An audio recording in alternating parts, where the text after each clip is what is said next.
Muling nagbalik sa atensyon ng mga netizens ang aktres na si Yassi Pressman dahil sa mga larawan nila ni Kamsur Governor Luigi Villafuerte na kumakalat sa social media. Noong una, nagkaroon ng balita tungkol sa tila pagkakamabutihan ng dalawa nang kumalat ang isang video kung saan pinapakita na hinahalikan nila ang pisngi ng isa't isa. Ngayon naman, nabuhay muli ang usapin dahil sa mga larawan ni Yassi Pressman at Governor Luigi Villafuerte kung saan nakahawak sa hita ng aktres ang nasabing governor.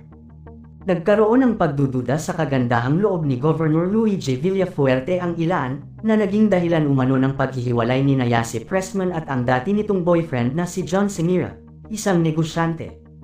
Maraming bashers ang nagsasabi na si Yassi ang may gusto ng hiwalayan dahil nakahanap na ito ng bago sa katauhan ni Governor Luigi Villafuerte. Ngunit, agad namang ipinagtanggol ng mga tagahanga ng aktres na wala naman masama kung nagkakamabutihan na ang dalawa dahil hiwalay na si Yassi kay John Semira.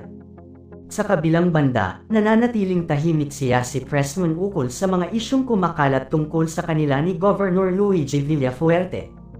Samantala usap-usapan naman ngayon ang ilang photo ni Yassi na kumakalat ngayon online at makikita ang bahagyang paglaki ng tiyan ng aktres. Hinala ng mga netizen na buntis umano ngayon si Yassi. At ayon sa aming nakalap na impormasyon ay ito umano ang naging dahilan kung bakit tinapos na ng tuluyan ni Yassi at John Semira ang kanilang relasyon.